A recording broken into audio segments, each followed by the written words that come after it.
तो white house से एक ऐसा बयान आया है जिसकी सच कहें तो किसी को भी उम्मीद नहीं थी। फर्स्ट लेडी मेलानिया ट्रंप ने जेफरी एप्स्टीन को लेकर अपनी चुप्पी तोड़ी है, वो भी अचानक से। तो आज हम इसी पर बात करेंगे कि आखिर इस अप्रत्याशित कदम के पीछे की पूरी कहानी है क्या। और यही तो सबसे बड़ा सवाल है ना, कि आखिर फर्स्ट लेडी ने अचानक जेफरी एप्स्टीन का नाम क्यों लिया। मतलब एक ऐसा मुद्दा जो एडमिनिस्ट्रेशन के लिए करीब करीब खत्म ही हो चुका था, उसे फर्स्ट लेडी ने खुद ही क्यों फिर से हवा दे दी। तो आज की हमारी ये पूरी बातचीत इसी सवाल का जवाब ढूंढने पर होगी। और ये है वो बयान जिसने सब कुछ बदल कर रख दिया। मेलानिया ट्रंप कहती हैं, मुझे बदनाम जेफरी एप्स्टीन से जोड़ने वाले झूठ आज खत्म होने चाहिए। ये एक बहुत ही सीधा और कड़ा इनकार था जिसने इस पूरे विवाद को फिर से सुर्खियों में ला दिया। उन्होंने बिल्कुल साफ कर दिया कि उनका एप्स्टीन से कोई लेना देना नहीं। तब आते हैं व्हाइट हाउस के इस हैरान करने वाले बयान पर। सवाल ये है कि फर्स्ट लेडी ने ये जो पब्लिक में आकर कहा, जो वो आप जानते हैं बहुत कम करती हैं, इसका असली मतलब क्या है। चलिए उनके बयान के जो मुख्य बिंदु हैं उनको एक एक करके समझते हैं कि उन्होंने असल में कहा क्या। तो देखिए, उन्होंने जेफरी एप्स्टीन से किसी भी तरह के कनेक्शन से साफ इनकार कर दिया। कहा कि उन्हें एप्स्टीन के जुर्मों के बारे में कुछ नहीं पता था। इन कहानियों को उन्होंने पूरी तरह से झूठा लांछन बताया और आरोप लगाने वालों को पॉलिटिकली मोटिवेटेड भी कहा। लेकिन जो सबसे चौंकाने वाली बात थी वो थी उनकी आखिरी मांग कि कांग्रेस पीड़ितों के लिए पब्लिक हियरिंग करे। और ये उनके बयान का शायद सबसे पावरफुल हिस्सा था।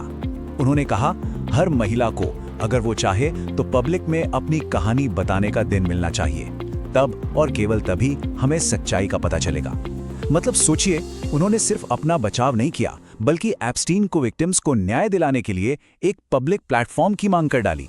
ये एक ऐसा कदम था जिसकी वाकई किसी ने उम्मीद नहीं की थी। तो अब आते हैं इस कहानी के उस हिस्से पर जो इस पूरे मामले की जड़ है। आखिर इस बयान की जरूरत पड़ी ही क्यों? इसके पीछे का पूरा कॉन्टेक्स्ट क्या है?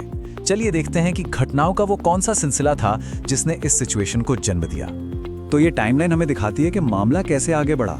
देखिए, 1998 में मेलानिया की डोनाल्ड ट्रंप से एक पार्टी में मुलाकात हुई। फिर आता है साल 2002, जब एक ईमेल भेजा गया मेलानिया की तरफ से जी को। माना जाता है कि ये गिस्लीन मैक्सवेल है। फिर अक्टूबर में एक पब्लिशर ने अपनी किताब से वो हिस्सा हटा लिया जिसमें कहा गया था कि एप्स्टीन ने ट्रंप्स को मिलवाया था।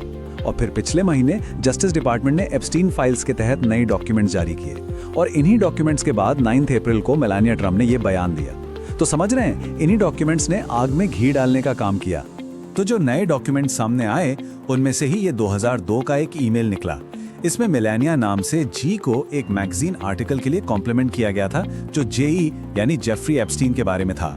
और इसी एक ईमेल ने, आप कह सकते हैं, पूरे मामले पर लोगों का ध्यान खींच लिया और शायद फर्स्ट लेडी को बयान देने पर मजबूर कर दिया। और इस ईमेल पर फर्स्ट लेडी का जवाब क्या था? उन्होंने कहा, उनकी ईमेल का मेरा विनम्र जवाब एक मामूली नोट से ज्यादा कुछ नहीं है। तो उन्होंने इसे एक ट्रिवियल नोट या मामूली नोट कहकर खारिज कर दिया। तो मतलब एक तरफ ये ईमेल है और दूसरी तरफ उसका खंडन। अब सिर्फ ईमेल ही नहीं, कुछ और भी बातें हैं जो इस विवाद का हिस्सा हैं। एक तो ये तस्वीर जो एप्स्टीन के घर में मिली थी, जिसमें ट्रम्प, एप्स्टीन और गिस्लीन मैक्सवेल के साथ हैं। और दूसरा ये दावा कि एप्स्टीन ने ही मेलानिया को उनके पति से मिलवाया था। अपने बयान में फर्स्ट लेडी ने इस बात से भी साफ इनकार किया है। तो जाहिर है, जब व्हाइट हाउस से इतना बड़ा बयान आएगा तो पॉलिटिकल रिएक्शन तो होना ही था। तो चलिए अब देखते हैं कि वॉशिंगटन में यानी राजनीतिक गलियारों में इस पर क्या हलचल हुई। तो जैसे ही फर्स्ट लेडी ने हियरिंग की मांग की, वॉशिंगटन में पार्टियां बंट गईं। डेमोक्रेट्स की तरफ से रेप रॉबर्ट गार्सिया ने कहा कि तुरंत पब्लिक हियरिंग होनी चाहिए। वहीं रिपब्लिकन्स की तरफ से रेप थॉमस मैसी का कहना था कि नहीं, ये काम अटॉर्नी जनरल का है, उन्हें सर्वाइवर्स को गवाही के लिए बुलाना चाहिए। मतलब वही टिपिकल पॉलिटिकल डिवाइड जो हम वॉशिंगटन में देखते हैं। अब पॉलिटिक्स से हटकर भी कुछ रिएक्शंस आए। एप्स्टीन केस की आरोपी मारिया और एनी फार्मर ने कहा कि हम तो बस जवाबदेही, पारदर्शिता और न्याय चाहते हैं। वहीं दूसरी तरफ former Republican congresswoman Marjorie Taylor Greene ने फर्स्ट लेडी की तारीफ की और उनके बयान को एक बहादुरी भरा स्टेटमेंट कहा।